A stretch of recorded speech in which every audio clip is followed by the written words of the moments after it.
How many real estate myths are you falling for? Let's test your knowledge. Let's do it. You need 20% down to buy a house.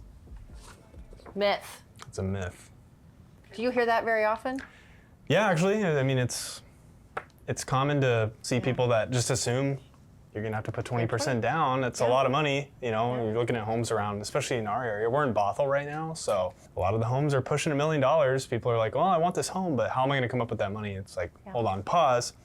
You don't actually need 20% down. If you have it, great. It's still an option, but you don't have to. You do 3 of 5. You can negotiate closing costs with the seller. Fact. That is a fact. Yeah. Do you see that a lot on the lending side? More so these days, yes. Okay. Yeah, I see it a lot on my side too. Well, especially if people are wanting to put a big down payment. They're like, hey, you know, I got this down payment, but how am I going to cover the closing costs? That's can be a big factor. I'm like, hey, let's figure out, maybe we can negotiate these closing costs down and get them all covered for you. I've seen that happen too. It just depends on the situation. Yep. So it helps with cash to close and also helps with affordability. There's ways to lower the payment with that credit. Yeah. Closing old credit cards will improve your credit score. Myth. That is a myth. Surprisingly Yeah. so. Yeah. But you can lower your credit score by closing them. Yeah. I've heard this a couple different ways, but traditionally I've heard it's actually better just to, even if it's paid off and you don't even use it, just keep it. You know, it's better to, you know, have that at least showing that you have the card paid off. It's all good, but you've just kept it and maintained that. Yeah. Sometimes that can be better. Yep. Link the credit history. It's good. Yeah. You can buy an investment property without any personal income. Fact, actually. That's a fact. Yeah. You can. What is an example that you've seen before? Using the market rents on the property, and as long as the monthly payment is like equal to the rent, then that's qualification. I've heard that too. Now, is there, going a little deeper into that, you know, let's say, you know, you have a property and it's paying for itself, but it's breaking even, right? So let's say you have a mortgage, it's $3,000 and you rent it out for $3,000. Does all that count? Does it count against you, or, you know, how would you look at that? Depends on the type of loan, but if we're not using personal income and only using the rents, then yes, all of it counts. Okay. Because, you know, I think something a lot of people hear, and even agents too, that we should be telling our buyers is, hey, when you have this property, sometimes lenders can only use a certain percentage of that rental. How would that play into it? Depends on the loan program, but like a regular conventional loan, you can use 75% of the rents to offset that monthly payment for qualification. Okay. So in that case, you know, if you can use 75% of the rent, your goal would be to get as much rent as possible to give you that buffer zone between what your payment is and what you're charging for rent. Right. So that 75% potentially could cover Yeah. all that whole cost of your mortgage. That makes sense. Okay. Your pre-approval will match your monthly budget. Myth. Myth. Not the For same sure. thing. I'm sure a lot of people expect, hey, you know, I make this much. Why can't I have a mortgage of this much? Well, obviously you want to have some leftover money. You don't want to spend all of your money on your mortgage. That Right. is a term for that is called being house poor. Yeah. You don't want to do that. It's not a good situation to get in. You want to be able to still live within your means and afford your mortgage every month, have money left over for bills, groceries, emergencies, all that stuff. And I've seen it go both ways, saying we pay more rent than we qualify for, or we qualify for more than what we really can afford. Yeah. So I think budget's an important conversation. A 580 credit score is high enough to buy a home. That's a fact.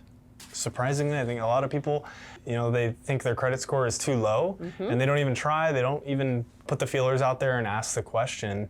Yeah, have you seen a 580. lot of that before? Yeah. They usually people feel like their credit is worse than what it is or not Yeah. good enough. So 580 is pretty low and still can buy a home. Yeah, you don't need perfect credit to buy a home. The only cost when buying a home is the down payment. Myth. That is a myth. Yeah. Yeah, it's Lovely not thing just your down called payment. Closing costs. Yep. Closing costs. Just for everybody watching, what's a quick summary of what are closing costs? So there are other people that get involved when you buy a home, and they all have fees. So you have lender fees, you have escrow, title, appraisal. So there's just other fees when you buy a home. Yeah. There are down payment assistance programs for non-first-time home buyers. Fact. That's a fact. Yeah. Yeah, I've seen many times people think that they can't use down payment assistance because maybe they've bought a house before or whatever situation they're in, they just assume, oh, well, I can't qualify for that. Well, how do you know unless you ask, right? Yeah. You got to ask the questions to be able to know what you can do. That's Never kind know. of part of when we meet with people and starting their plan. We want to give all the options, put everything out on the table, and just eliminate and narrow down from there. So it's really important to ask those questions because you never know. A seller will always accept the highest offer. Ooh, myth. That's a myth. Yeah. But why? Why would they accept a lower offer? Well, I've seen a few different situations where, there's terms of the offer, right? It's not always about price. The seller might have some specific needs that need to be met that even though someone came in with a higher price, those buyers may not be willing to accommodate those needs of the seller. So, in terms of price, yeah, it's great, but it's ultimately about what the seller really needs. Example, maybe they need to stay in the house for a couple weeks, before they move after closing, and the buyers aren't willing to do that. Well, the sellers might not see that higher price as much more valuable. Terms are a really big factor. Maybe the buyers, they waive the inspection. They say, hey, this house is perfect as it is. We'll deal with anything if it comes up. We want this. We don't need to do an inspection. So the seller, even though the price might be a little lower, that's less risk for them to, get the house sold. So they might be more inclined to take that offer. Yeah, those are good examples. Buyers can negotiate repairs from sellers. Fact. That is a fact. Yeah. Going back to the terms of your offer, as a buyer, you always have the option to include an inspection contingency. That's your opportunity to have the house professionally inspected by a licensed home inspector, and they will point out every single thing, Everything. literally every little thing that's wrong with the house. Sometimes it scares some people. I always tell, buyers, hey, the inspector, they're going to point out everything. We really want to keep in mind that a lot of it might not be major. He'll point out what is really the major concerns. And if there are any, even small, big, medium concerns, you can technically ask for whatever you'd like. Doesn't mean the seller will accept that, but you can still use that towards your negotiations. Yeah. Even on a new home, there's things on a new home. There always are. There always are. No home is truly perfect. You can absolutely use anything that you find in an inspection or needs to be repaired. You can absolutely use that towards your negotiations. If a home has been on the market for a long time, something must be wrong with it. That's a myth. Myth. Yeah. See this all the time. It does feel that way though. Yeah, so, sometimes it is true. Most of the time it's a myth, but it's kind of maybe, it could be both, right? Sometimes there is a major problem with the home that is causing it to sit on the market for a while to scare some buyers away. But sometimes there's a few different factors. Maybe the home is just priced too high. Maybe nothing's really wrong with it. The truth is you don't really know until you can look through the seller disclosure, do an inspection, get all the information on it first. So a lot of times it's a myth. Sometimes it is a fact, but more often than not, it's a myth. Yeah. Real estate agents only get paid when a deal closes. That is a fact. Yeah. So yeah, as a real estate broker, I essentially work without being paid until I get you closed on your home. So it's all about going through that whole process, making sure everything is teed up exactly how you need it in order to get you to the finish line. And once that happens, yeah, that's when we get paid as real estate brokers. Now, as a buyer, typically you actually won't be the one paying me. That's typically negotiated in ways for the seller to pay the buyer broker. So as a buyer, it doesn't mean you won't ever have to pay your agent. With recent real estate laws changing in 2023, technically sellers can choose not to offer compensation for their homes. Is that very common? No. The reason being is if they don't offer compensation for buyer brokers, us buyer brokers don't have as much incentive to bring our buyers to the property and show it and sell it, right? So most of the time, 99% of the time, you'll have sellers paying the buyer broker. So True. As a buyer, you get your real estate broker to essentially work for you for free. Yep. And Yeah. we just work for free until our clients buy or sell a home successfully. That's correct. Buyers save money not using a buyer's agent.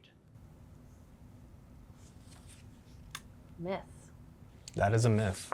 Yeah. typically. Going unrepresented, there's many challenges to it legally, you know, just as far as protection goes, not only legally, but are you really sure of what you're getting into? Do you have so that it's experience? not just the saving on the commission up front. If they feel like, oh, we get a better price on a home because we went directly to the listing agent or something, but there are protections that can cost you more long term Right. that you may not realize. Yeah. So I think there's extreme value in having someone represent you. Absolutely. Yeah, I mean, it's always invaluable to have somebody in your corner backing you in negotiations, you know, somebody who's been there before and really knows how to best leverage your negotiation to get you exactly what you need. I agree. Yeah. New construction is always better. I think that's a myth. It's not always better. There are certain times where, depending on who you are, if you're really want a new construction home, then in your mind that might be better for you. Generally speaking, how do we define better, right? True. You know, new Personal construction opinion. homes, they look great.